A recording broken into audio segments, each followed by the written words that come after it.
बहुत समय पहले की बात है। एक नगर में धनीराम नाम का एक सेठ रहता था। धर्म की और उसकी बहुत रुचि थी। कितने ही मंदिर उसने बनवाए, एक पाठशाला बनवाई जिसमें विद्वान सन्यासी पढ़ते थे। धनीराम का एक अन्य सेठ लक्ष्मीचंद से झगड़ा था। यह झगड़ा जमीन के कारण था। झगड़ा बढ़ते बढ़ते न्यायालय में पहुंच गया। अभियोग चलने लगे। कई वर्ष अभियोग चलता रहा। धनीराम अभियोगों को भी लड़ते थे और अपने काम भी करते थे। उनकी बनवाई हुई पाठशाला में प्रत्येक रात्रि को कथा होती थी। धनीराम सर्वदा उसे सुनने जाते। कथा सुनते सुनते उनको संसार से वैराग्य उत्पन्न हो गया। तथागत से पूछकर वह आश्रम में रहने लगे। हमेशा एक कमरे में रहते। खाना घर से आ जाता, वह खा लेते और जाप करते रहते। बहुत समय बीत गया।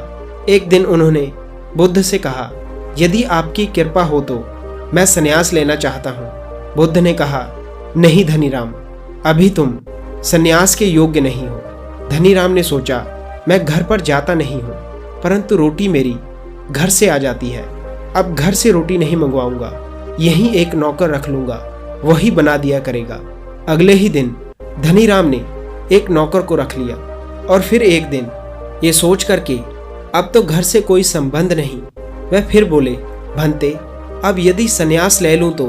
बुद्ध ने कहा, नहीं, अभी समय नहीं आया। धनीराम ने सोचा, मैं अभी नौकर से रोटी बनवाता हूँ, इसलिए तथागत नहीं मानते। ये भी छोड़ दूंगा, भिक्षा मांगकर खा लूंगा और आराम की सब वस्तुओं को छोड़ दूंगा। धनीराम ने ऐसा ही किया।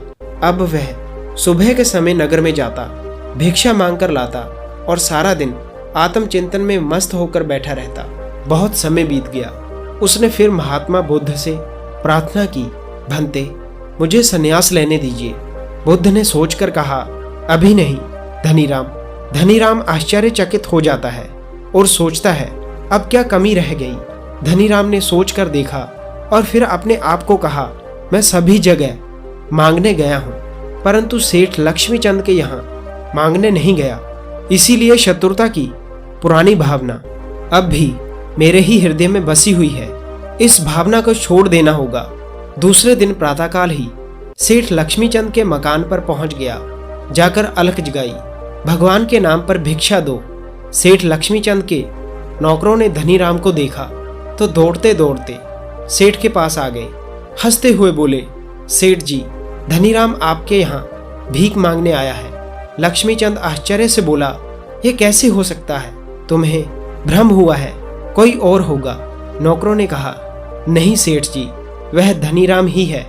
यदि आप कहें तो खाने में विष मिलाकर दे दूं, सर्वदा के लिए झगड़ा ही समाप्त हो जाएगा। लक्ष्मीचंद उच्च स्वर में बोले, नहीं, मुझे देखने दो। मकान के द्वार पर आकर उन्होंने देखा कि धनीराम झोली पसारे खड़ा है। धनीराम ने उन्हें देखा और झोली फैलाकर बोले, सेठ जी भिक्षा। लक्ष्मीचंद दौड़कर आगे बढ़े, चिल्लाकर बोले, धनीराम। धनीराम को दरवाजे पर आकर सेठ जी ने गले से लगा लिया। धनीराम ने झुककर उनके चरणों को स्पर्श किया। लक्ष्मीचंद भी उनके पैरों में जा गिरे। बोले, धनीराम ऊपर चलो, मेरे साथ बैठकर खाना खाओ। धनीराम बोले, नहीं सेठ जी, मैं तो भिखारी बनकर आया हूँ, भीख मांगने आया हूँ, भीख डाल दो मेरी झोली में। उसी समय एक नौकर भागता हुआ आया और बोला, सेठ जी आपका तार, देखिए इस तार में क्या लिखा है। लक्ष्मीचंद उस तार को खोलकर पढ़ता है। तार धनीराम के बेटों का था, कोलकाता से आया था और उसमें लिखा था, हमारे पिता धनीराम का कहीं पर पता नहीं लगा। भूमि का झगड़ा अभी समाप्त नहीं हुआ, किंतु इस जमीन को लेकर हम क्या करेंगे?